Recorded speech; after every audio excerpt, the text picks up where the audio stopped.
नमस्कार दोस्तों, कैसे हो आप लोग। स्वागत है आपका हमारे ज्ञान सागर चैनल में। तो दोस्तों, जैसा कि हम अब रेगुलर क्लास चला रहे हैं, आप लोग देख रहे होंगे, लेकिन हालांकि आपका सपोर्ट बहुत ही कम मिल रहा है, बिल्कुल ना के बराबर मिल रहा है। तो आप थोड़ा हमें सपोर्ट कीजिए, जिससे कि हमारा चैनल थोड़ा प्रमोट हो जाए। अच्छा, तो कल हमने आपको नर्वस सिस्टम पूरी तरह से कंप्लीट करा दिया था। सभी प्रकार के आने वाले जो कि नर्वस सिस्टम से क्वेश्चन जिस प्रकार से आते थे वो हमने सभी आपको करा दिए थे। तो आज एक नए टॉपिक पर चर्चा करते हैं। तो आज का हमारा टॉपिक रहेगा प्रजनन तंत्र, यानी कि प्रोडक्टिव सिस्टम। तो दोस्तों, क्या और किस तरीके से क्वेश्चन बनते हैं ये सब हम आपको बताएंगे। और देखो, प्रजनन तंत्र के अंतर्गत कौन कौन से हमारे अंग आते हैं उनके बारे में बताएंगे, और किस तरीके से क्वेश्चन बनते हैं वो भी बताएंगे। तो चलिए पहले चर्चा करते हैं, फिर उसके बाद लिखाएंगे। देखो, प्रजनन क्या होता है, एक आपको एक नॉर्मल भाषा में बताऊं मैं, एक समझाने वाली, बिल्कुल ही जैसे कि डायरेक्टली एक ही लाइनर भाषा में बताऊं तो वो ये है कि अपने ही जैसे किसी जीव को जन्म देना प्रजनन कहलाता है। हालांकि हमारे कॉम्पिटिटिव एग्जाम में ऑब्जेक्टिव क्वेश्चन आते हैं जो कि आपने देखा होगा एक टिक में ही हो जाते हैं, और बिल्कुल इतना सा ऑप्शन मिलता है हमें। अगर एक परिभाषित भाषा में बताऊं मैं आपको, तो वो इस तरीके से होता है कि सभी जातियों के जीवधारी अपनी जनसंख्या को निरंतर बनाए रखने के लिए या फिर अपनी प्रजाति को निरंतर बनाए रखने के लिए अपने ही जैसे जीव को जन्म देते हैं, उस प्रक्रिया को प्रजनन कहते हैं। तो आपको मैंने दोनों भाषा में बता दिया, लेकिन आप जानते हो कि हमारे कॉम्पिटिटिव एग्जाम में वन लाइनर क्वेश्चन आते हैं जो कि ऑब्जेक्टिव होते हैं। चलिए कोई बात नहीं, अब बात करते हैं। देखो, प्रजनन तो मैंने आपको बता दिया, और थोड़ा सा ये बता देता हूं कि इसमें जो भाग लेने वाले अंग होते हैं उन्हें हम जनन अंग के नाम से जानते हैं। तो चलिए कराते हैं।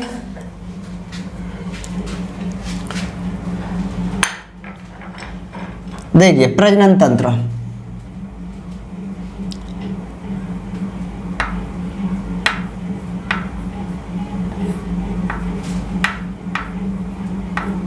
प्रजनन तंत्र इसे क्या कहते हैं। आज तो शुरू में ही गलती हो गई, चलिए कोई बात नहीं, ये तो हुआ करती रहती है।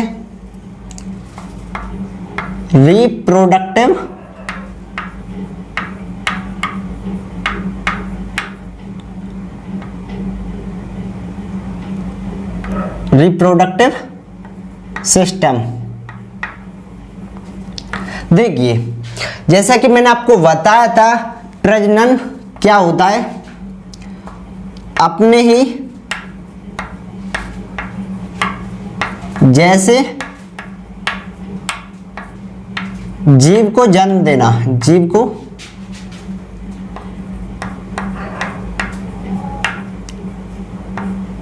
जन्म देना, अपने ही जैसे जीव को जन्म देना, तो ये होता हमारा प्रजनन।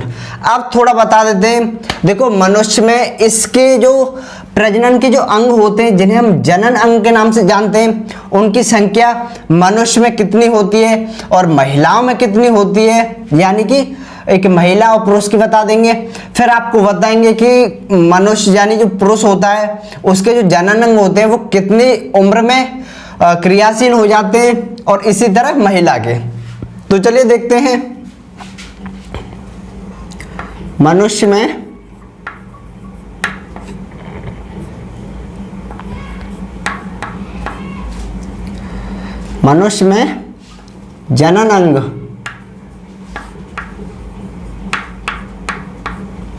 जनन अंग क्रियाशील।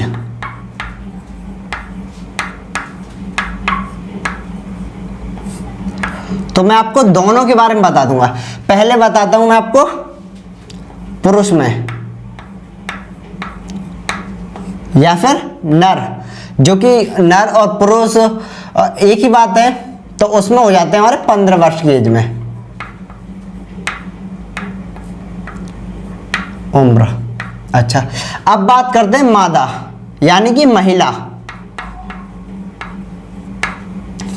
जो महिला होती है उसके हो जाते हैं 12 वर्ष की,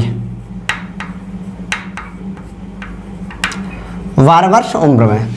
चलिए ये तो हमने आपको बता दिया। तो देखो ये एक ऐसा नहीं है कि छोटा सा चैप्टर हो जो कि मैं आपको एक ही बार में करा दिया जाए, ऐसा नहीं है। ये थोड़ा बड़ा चैप्टर है और इसे बताना भी बड़ी तरीके से हमें बताना होगा। तो पहले हम आपको बताएंगे जो मनुष्य यानी पुरुष के जनन अंगों के बारे में अच्छे तरीके से बताएंगे। तो हो सकता है आज मैं आपको पुरुष के जनन अंगों के बारे में ही बता पाऊं। तो आज मैं आपको बताता हूं नर प्रजनन तंत्र।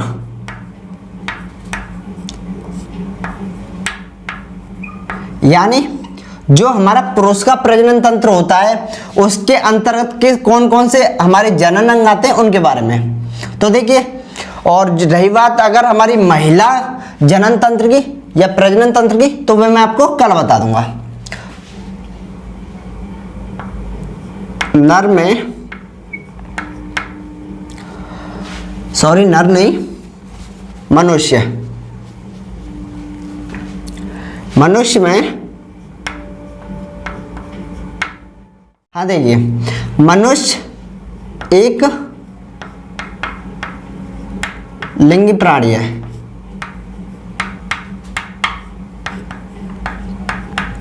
मनुष्य एक लिंगी प्राणी होता है और आपको मैं बता देता हूं मनुष्य यानी नर में जनन अंग की संख्या, जनन अंग की संख्या 7 होती है। मैंने आपको बता दिया। अब वो जनन अंग कौन कौन से होते मैं आपको एक एक अंग के बारे में लिखाऊंगा और सभी के बारे में जितने हमारे पॉइंट बनते हैं वो सभी आपको लिखा दूंगा। देखिए पहला अंग क्या होता है हमारा, तो पहला अंग होता है हमारा वृषण। वृषण को कहते हैं टेस्टिस। देखिए इससे हमारा क्या पॉइंट बनता है। देखो वृषण होता है जिसकी संख्या 2 होती है और उसका कार्य क्या होता है, और उसके अंदर चारों ओर कौन सी झिल्ली पाई जाती है और उसकी जो थैली होती है उसे किस नाम से जाना जाता है, ये पॉइंट बनेंगे। तो पहले मैं आपको बता देता हूं, यह एक थैली में होते हैं, थैली में रहते हैं और उस थैली का नाम क्या होता है, वृषण कोश।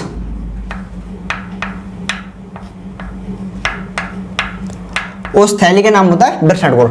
अब बात करते हैं वृषण को चारों तरफ से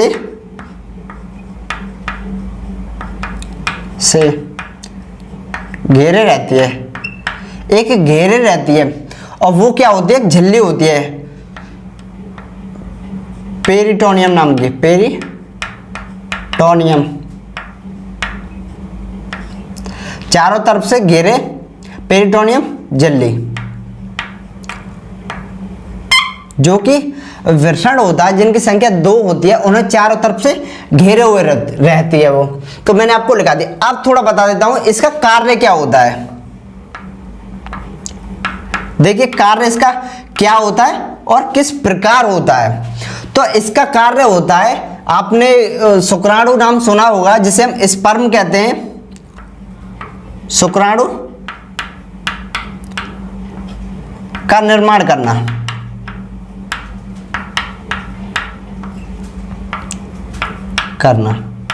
दोस्तों ऐसा नहीं है कि देखो ये एक प्रजनन टॉपिक है जो कि हमारा एक चैप्टर है, ऐसा नहीं है कि इससे थोड़ा हम शर्माना जाए या फिर झिझकिचाया जाए, ऐसी कोई बात नहीं। क्योंकि ये देखो आप ऐसी तो नहीं है कि फर्स्ट या सेकंड क्लास के बच्चे हो जो आपसे हम बेझिझक बात नहीं कर सकते। ये हमें मनुष्य हैं, हमें अपने अंगों के बारे में पूरी तरह जानकारी होनी चाहिए ताकि हम साइंस को एक अच्छा एक समझौता समझें।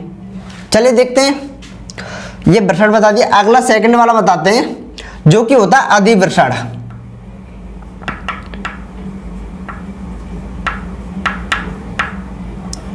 ये होता है हमारा अधिवृषण, जिसे हम ईपीडी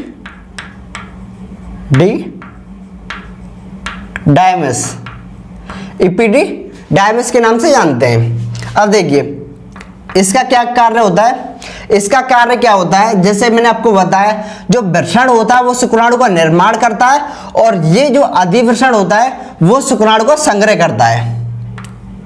यह शुक्राणु का संग्रह करता है।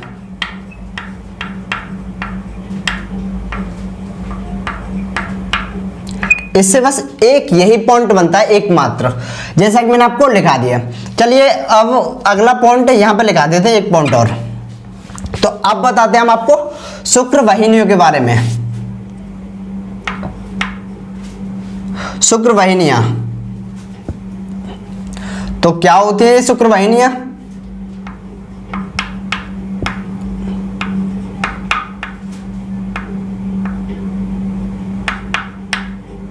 देखिए शुक्र वाहिनी, इनका कार्य क्या होता है, जैसा कि मैंने आपको बताया था, वृषण के बारे में बता दिया और अधिवृषण के बारे में बता दिया, ठीक उसी प्रकार इसका कार्य होता है।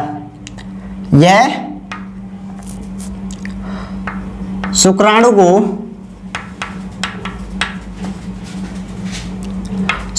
को अधिवृषण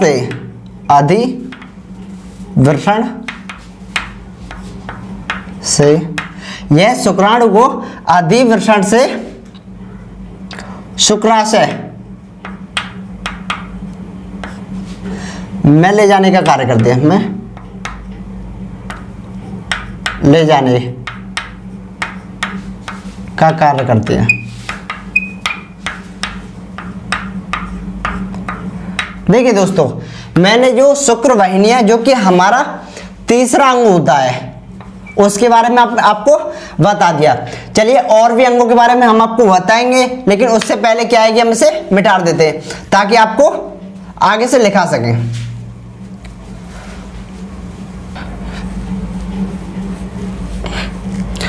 हाँ तो दोस्तों, जैसा कि मैंने आपको शुक्र वाहिनियां करा दी हैं, जैसा कि मैंने आपको बताया था, जो हमारी शुक्र वाहिनियां होती हैं वो जो कि शुक्राणुओं को अधिवृषण से शुक्राशय में ले जाने का कार्य करती हैं। बस इनसे यही एकमात्र पॉइंट आता है। तो अब बात करते हैं हम शुक्राशय के बारे में।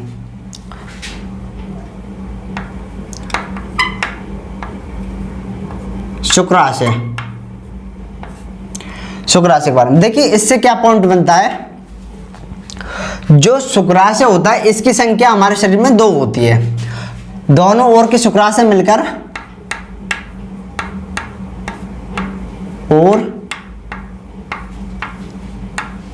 के शुक्राशय मिलकर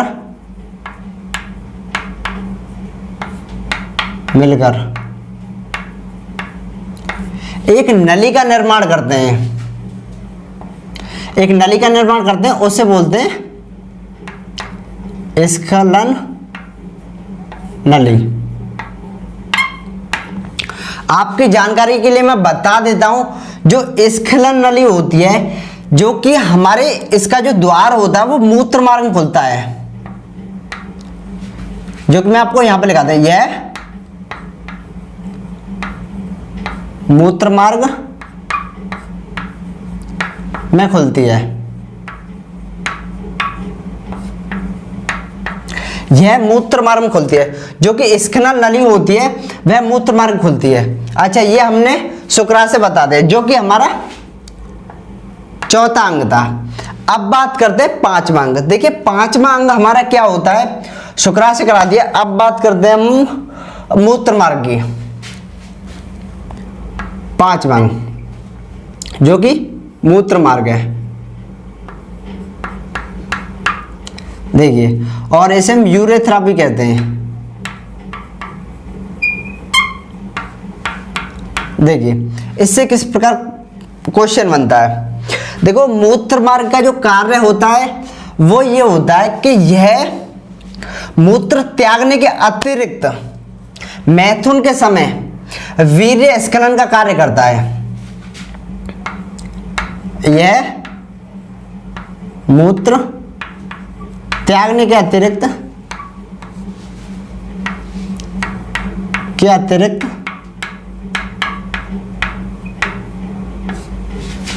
मैथुन के समय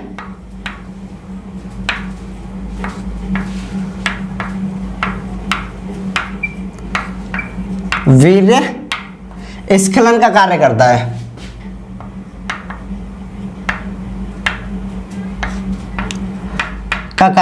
है। जैसा कि आप लोग समझ रहे होंगे, जैसे कि जो सेक्स करते हैं तो सेक्स के दौरान क्या होता है, जो हमारे जो वीर्य जो स्खलन करता है यानी कि वीर्य को एक तरह से ट्रांसफर करता है, तो वो कार्य हमारा मूत्र मार्ग करता है। तो जैसा कि आपको अच्छे से समझ में आ गया होगा। तो अब बात करते हैं शिश्न की।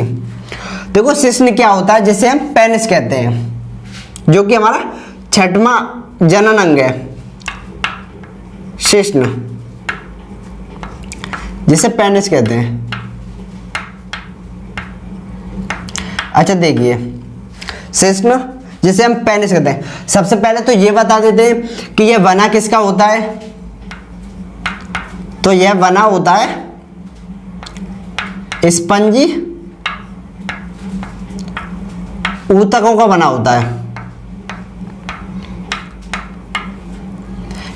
यह स्पंजी ऊतकों का वना होता है।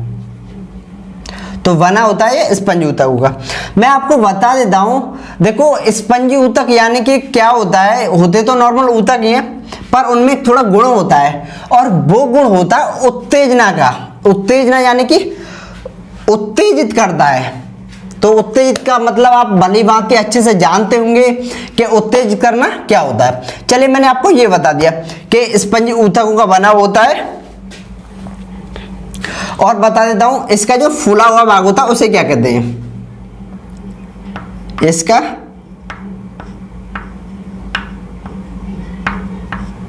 फूला हुआ भाग जिसे हम शिश्नमुंड कहते हैं।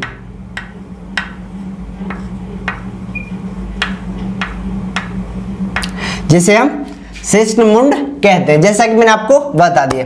चलिए शिश्न से यही क्वेश्चन बनते हैं, हालांकि जो शिश्न होता है उससे और भी क्वेश्चन बनते हैं, जो कि मैं आपको उत्सर्जन जो मैंने आपको तंत्र कराया था उसमें मैं आपको करा चुका हूं। तो अब बात करते हैं हमारे 7वें अंग की, जो कि होता है हमारा वीर्य। इससे क्या क्वेश्चन बनता है, सीमेन कहते हैं इसे। देखिए इससे क्वेश्चन यह बनता है, पहले तो मैं आपको यह बता देता हूं ये बना किस किस का होता है, यानी कि इसमें किस किस पदार्थ का मिश्रण होता है। इसमें कैल्शियम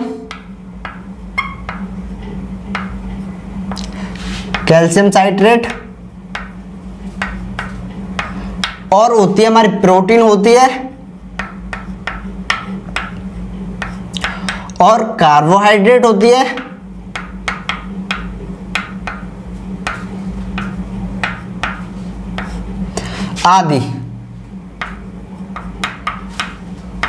आदि ये पदार्थ होते हैं, जो कि आपने देखा होगा जो मनुष्य को जो ऊर्जा प्रदान करते हैं वो 4 पदार्थ होते हैं, कार्बोहाइड्रेट, कैल्शियम, वसा और एक विटामिन। तो इसमें 3 पदार्थ पाए जाते हैं। अब बात करते हैं, यह एक बार में